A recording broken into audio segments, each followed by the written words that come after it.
Valentine's day নিয়ে প্রতিক্রিয়া ব্যক্ত করেছেন আলোচিত ইসলামিক বক্তা ও আস-সুন্নাহ ফাউন্ডেশনের চেয়ারম্যান শায়খ আহমদুল্লাহ। শুক্রবার নিজের ভেরিফাইড ফেসবুক পেজে দেয়া এক পোস্টে তিনি এই প্রতিক্রিয়া ব্যক্ত করেন।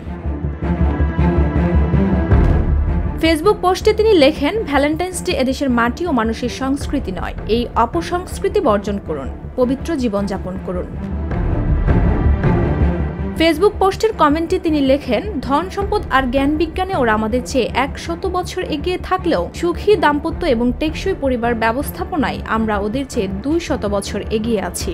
ধন সম্পদে আমরা দরিদ্র হলেও শালীনতা ও সহজাত লাজুকতার এই সম্পদে আমরা সমৃদ্ধ। এ কারণে যৌনাচারে এখনো আমরা ওদের মতো পশু হয়ে উঠিনি। কিন্তু গত কয়েক দশক ধরে আমাদের এই শালীনতার সম্পদ ধ্বংস করার নানামুখী চক্রান্ত চলছে। এই চক্রান্তের টোপ হিসেবে ব্যবহার করা হচ্ছে কিশোর কিশোরী, তরুণ তরুণীদের কাঁচা আবেগকে। 14 ফেব্রুয়ারির উন্মোদনা সেই চক্রান্তের একটি অংশ।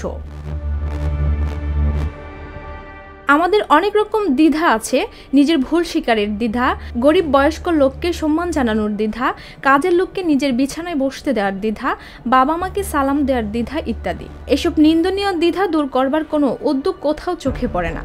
কিন্তু মানবীয় সহজাত লাজুকতা ও হারাম সম্পর্কে লিপ্ত হতে কাছে আসার দ্বিধা দূর করতে এক শ্রেণীর মানুষের নানামুখী চটকদার ক্যাম্পেইনের অন্ত নেই। তারা কাছে আসার নামে 14 ফেব্রুয়ারি তরুণ তরুণীদের কাঁচা আবেগকে বাষ্প দিয়ে পথে নামিয়ে আনে। অথচ তথাকথিত কাছে আসার এইসব গল্পের পরেই তৈরি হয় সৃষ্টিকর্তার নাফরমানির গল্প, মা বাবার অবাধ্যতার গল্প, প্রতারিত হওয়ার গল্প, পরিবার ধ্বংসের গল্প, খুন ধর্ষণের গল্প, ময়লার ভাগাড়ে নবজাতক পড়ে থাকার গল্প, আত্মহননের গল্প সহ আরও বহু ভয়ঙ্কর গল্প। আমাদের আজকের শপথ হোক 14 ফেব্রুয়ারি নষ্টামি বর্জনের শপথ।